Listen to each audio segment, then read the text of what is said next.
എല്ലാവർക്കും PSC tips and ട്രിക്സിലേക്ക് സ്വാഗതം. നമ്മൾ ഇന്ന് പറയാൻ പോകുന്നത് LGS മെയിൻ പരീക്ഷയ്ക്ക് വേണ്ടി തയ്യാറെടുക്കുന്നവർ ഇനി അങ്ങോട്ട് ശ്രദ്ധിക്കേണ്ട കുറച്ച് കാര്യങ്ങളുണ്ട്. കാരണം ഇതുവരെ പഠിച്ചതുപോലെയല്ല അല്ലെ, മെയിൻ എക്സാം എന്ന് പറയുമ്പോൾ അത്രയും ഇമ്പോർട്ടൻസ് കൊടുത്ത് പഠിക്കണം. അപ്പോൾ അതിന് വേണ്ടിയിട്ട് നിങ്ങൾ ഇനി അങ്ങോട്ട് ശ്രദ്ധിക്കേണ്ട കുറച്ച് കാര്യങ്ങൾ നിങ്ങളുമായിട്ടൊന്ന് ഷെയർ ചെയ്യാൻ വേണ്ടിയിട്ടാണ് ഇന്നത്തെ ഈ വീഡിയോ ചെയ്യുന്നത്. അപ്പോൾ എന്തായാലും നമുക്ക് വീഡിയോയിലോട്ട് കടക്കാം. അതിനു മുന്നേ നിങ്ങൾ ആദ്യമായിട്ടാണ് ചാനൽ കാണുന്നതെങ്കിൽ ഒന്ന് സബ്സ്ക്രൈബ് ചെയ്യുക. വീഡിയോ കണ്ട് ഇഷ്ടമായാൽ ഉറപ്പായും ലൈക്ക് ചെയ്യുക. മറ്റുള്ളവർക്കും കൂടെ ഈ വീഡിയോ ഉപകാരപ്പെടാനായിട്ട് ഒന്ന് ഷെയർ ചെയ്ത് സപ്പോർട്ട് ചെയ്യാം. ഓക്കെ, അപ്പോൾ എന്തായാലും നമുക്ക് ഇന്നത്തെ വീഡിയോയിലോട്ട് കടക്കാം. LGS പ്രിലിംസിന്റെ കട്ട് ഓഫ് എല്ലാവരും കണ്ടു കാണും അല്ലെ. നമ്മൾ പ്രതീക്ഷിച്ചതുപോലെ ഉയർന്ന കട്ട് ഓഫ് എന്നല്ല, വളരെ കുറവ് 16, 15, 14 ആ ഒരു ലെവലിലാണ് കട്ട് ഓഫ് വന്നിട്ടുള്ളത്. അപ്പോൾ അതിൽ നിന്ന് തന്നെ നമുക്കൊരു കാര്യം മനസ്സിലാക്കാനായിട്ട് പറ്റും. LGS പ്രിലിമിനറി എക്സാം എഴുതിയിട്ടുള്ള ഒരുവിധപ്പെട്ട ആളുകളൊക്കെ തന്നെ മെയിൻ എക്സാമിന് വേണ്ടിയിട്ടുള്ള ലിസ്റ്റിൽ ഇടം നേടിയിട്ടുണ്ട് അല്ലെ. അപ്പൊ അത്രയും പേരുമായിട്ടാണ് നമ്മൾ ഇനി മെയിൻ എക്സാമിന് വേണ്ടിയിട്ട് മത്സരിക്കാൻ പോകുന്നത്.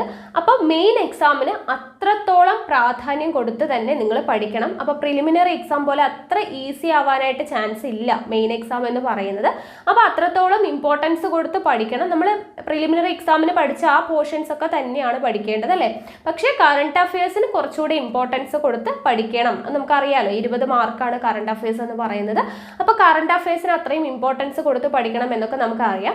അപ്പോൾ ഇനി അങ്ങോട്ട് ഇതുവരെ പഠിച്ചതുപോലെയല്ല പഠിക്കേണ്ടത്. നമ്മളൊന്ന് പഠനം, നമ്മുടെ ഒരു രീതി ഒന്ന് മാറ്റി പഠിക്കുകയാണെങ്കിൽ നിങ്ങൾക്ക് ഈ കിട്ടുന്ന 1-2 മാസം സമയമുണ്ടല്ലോ, അപ്പോൾ ഈ കിട്ടുന്ന സമയം കൊണ്ട് നമുക്ക് വളരെ ഉയർന്ന ലെവലിലോട്ട് നമ്മുടെ മാർക്ക് എത്തിക്കാനായിട്ട് നമുക്ക് പറ്റും.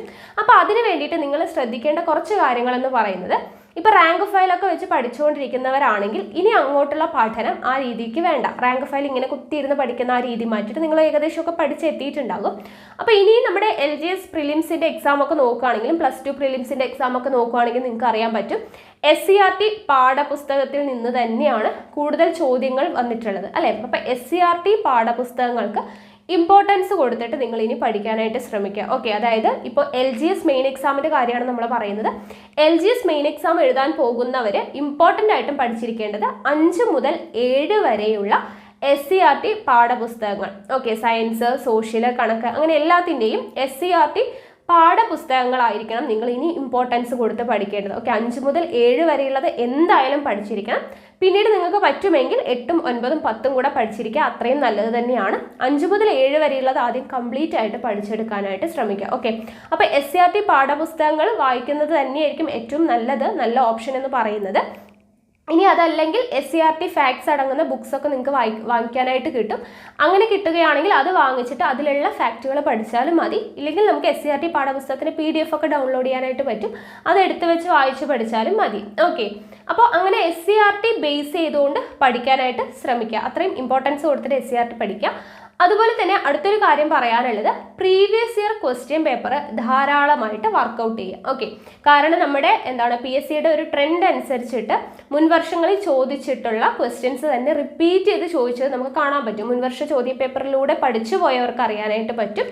ആവർത്തന ചോദ്യങ്ങളാണ് അല്ലെ PSCയുടെ ഒരു ട്രെൻഡ് അനുസരിച്ചിട്ട്. അപ്പോൾ മുൻവർഷങ്ങളിൽ ചോദിച്ചിട്ടുള്ള ചോദ്യങ്ങൾ തന്നെ ഇനിയും റിപ്പീറ്റ് ചെയ്ത് ചോദിക്കാനുള്ള ചാൻസ് ഒരുപാടാണ്. അതുകൊണ്ട് തന്നെ പ്രീവിയസ് ഇയർ ക്വസ്റ്റ്യൻ പേപ്പേഴ്സ് നിങ്ങൾ വർക്കൗട്ട് ചെയ്ത് പഠിക്കാനായിട്ട് ശ്രമിക്കുക. ഓക്കെ, അപ്പോൾ അത്രത്തോളം ഇമ്പോർട്ടൻസ് കൊടുത്തിട്ട് ഓരോ ദിവസവും ഒറ്റയടിക്ക് കുറേ ക്വസ്റ്റ്യൻ പേപ്പർ പഠിക്കണം എന്നൊന്നും പറയില്ല.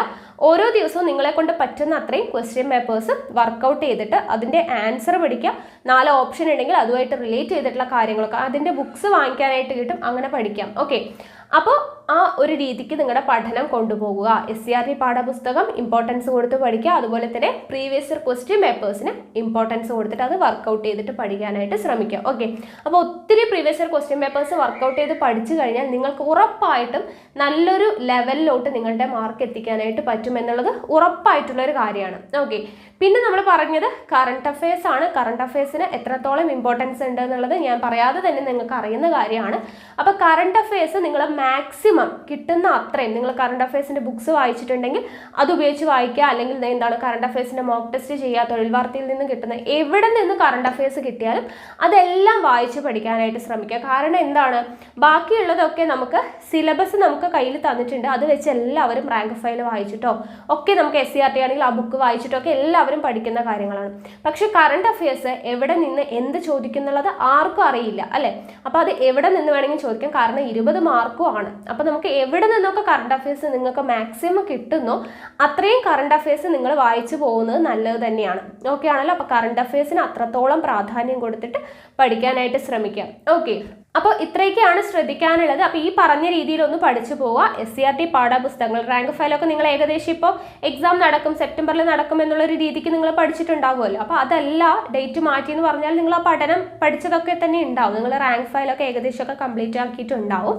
അപ്പോൾ ഇനി അങ്ങോട്ട് ഈ പറഞ്ഞ രീതിയിൽ SCRT പാഠപുസ്തകം പ്രീവിയസ് ഇയർ ക്വസ്റ്റ്യൻ പേപ്പേഴ്സിന് ഇമ്പോർട്ടൻസ് കൊടുത്ത് പഠിക്കുക, അതുപോലെ തന്നെ കറണ്ട് അഫയേഴ്സിന് ഇമ്പോർട്ടൻസ് കൊടുക്കുക. ഓക്കെ, അപ്പോൾ ഈ രീതിയിലൊന്ന് പഠിച്ചു പോയാൽ നിങ്ങൾക്ക് ഉറപ്പായിട്ടും ഈ ചുരുങ്ങിയ ദിവസങ്ങൾ കൊണ്ട് തന്നെ നമുക്ക് നല്ലൊരു റിസൾട്ട് ഉണ്ടാക്കിയെടുക്കാനായിട്ട് പറ്റുമെന്നുള്ളതിൽ യാതൊരു സംശയവുമില്ല. ഓക്കെ ആണല്ലോ.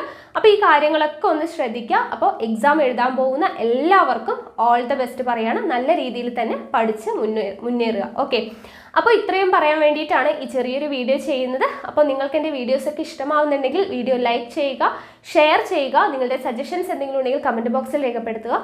കൂടുതൽ വീഡിയോസിനായി ചാനൽ സബ്സ്ക്രൈബ് ചെയ്യുക.